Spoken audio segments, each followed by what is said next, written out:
आइए शुरू करते हैं माघ मास का 8वां अध्याय।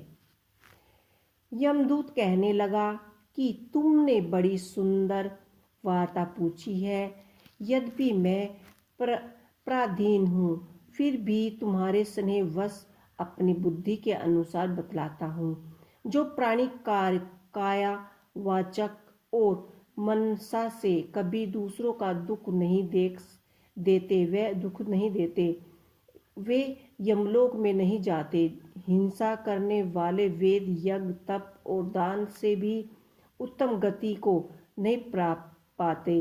अहिंसा सबसे बड़ा धर्म, तप और दान ऋषियों ने बतलाया है।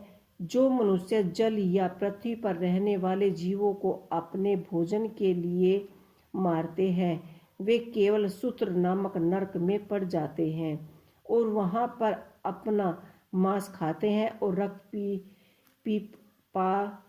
पान करते हैं तथा पीप की कीच में उनको कीड़े काटते हैं। हिंसक जन्ममाद, काने, कौड़े, लूले, लंगड़े, दरिद्र और अंगहीन होते हैं। इसी कारण तीनों लोकों में, परलोक में सुख की इच्छा करने वाले को कायावाचक तथा मन में दूसरे का द्रोह न करना चाहिए। जो हिंसा नहीं करते उनको किसी प्रकार का भय नहीं होता। जिस तरह सीधी और टेढ़ी दोनों प्रकार की बहने वाली नदियां समुद्र में मिलती हैं, वैसे ही सब धर्म अहिंसा में प्रवेश कर जाते हैं। ब्रह्मचार्य, गृहस्थ्य, वन प्रस्थिति तथा यति सभी अपने अपने धर्म का पालन करने वाले जितेंद्रिय रहने से ब्रह्मलोक की प्राप्ति होती है। जो जल, यश आदि बनाते हैं और सदैव पांचों यज्ञ करते हैं, वे यमपुरी में नहीं जाते। जो इंद्रियों के विषीभूत नहीं है, वेदवादी में नित्य ही अग्रह, हवन, यज्ञ का पूजन करते हैं, वे स्वर्ग को जाते हैं। युद्ध भूमि में जो सूरवीर मर जाते हैं, वे सूर्य लोक को प्राप्त होते हैं।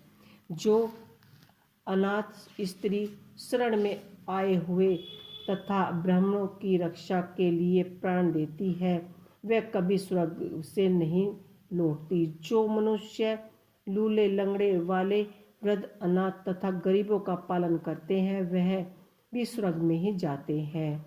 जो मनुष्य गौओं के लिए पानी तथा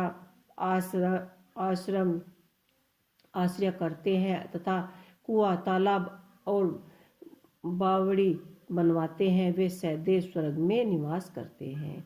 जैसे जैसे इनके जीव इनमें पानी पीते हैं, वैसे वैसे ही धर्म बढ़ता है। जल से ही मनुष्य के प्राण हैं, इसलिए जो प्याव आदि लगवाते हैं, वे अक्षय स्वर्ग को प्राप्त होते हैं। बड़े बड़े यज्ञ भी वह फल नहीं दे पाते। अधिक छाया वाले वृक्ष मार्ग में लगवाने देते हैं। जो मनुष्य वृक्ष रोपण करता है, वह सदैव दानी और यज्ञ करने वाला होता है। जो अच्छे फल और अच्छी छाया वाले मार्ग के वृक्षों को कटवा देता है, वह नरकगामी होता है। तुलसी का वृक्ष लगवाने वाला सब पाप से छूट जाता है। जिस घर में तुलसी वन है, वह घर तीर्थ समान है और उस घर में कभी यमदूत नहीं जाते। तुलसी की सुगंध से पितरों का चित्त आनंदित हो जाता है और वे विमान में बैठकर विष्णु लोक को जाते हैं। नर्मदा नदी का दर्शन कर, गंगा का स्नान और तुलसी दल का स्पर्श, या सब बार बार बराबर बराबर ही फल देने वाला है। यह एक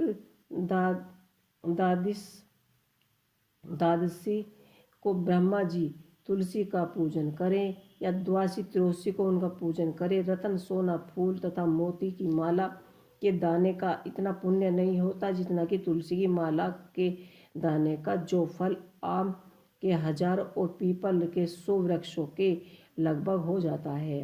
वह तुलसी के एक वृक्ष के लगाने से ही होता है।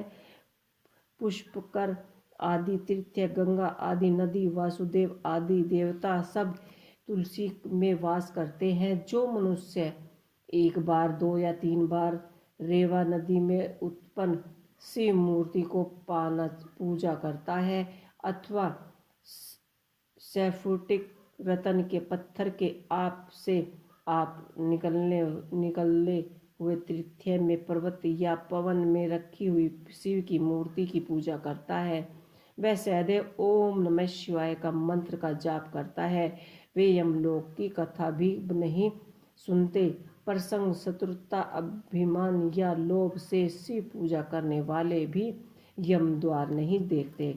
शिव पूजा के समान पापों को नष्ट करने वाला तथा कीर्ति देने वाला 3 लोकों में और कई काम नहीं है। जो शिवालय स्थापित करना है वह शिवलोक में जाता है।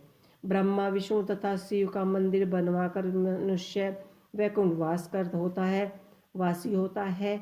जो भगवान की पूजा के लिए फूलों का बाग लगाता है वह धन्य है। जो माता पिता, देवी देवता और अतिथियों का सदैव पूजन करते हैं वे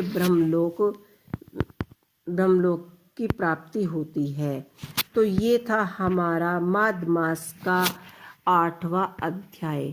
तो दोस्तों, आपका हमारा माघ मास का ये अध्याय कैसा लगा हमें कमेंट बॉक्स में लिख के अवश्य ही बताइएगा और जुड़े रहिएगा हमारे चैनल के साथ। और अब आपको हम मिलते हैं माघ मास के 9वें अध्याय के साथ। तो इसी के साथ ओम नमः शिवाय, जय श्री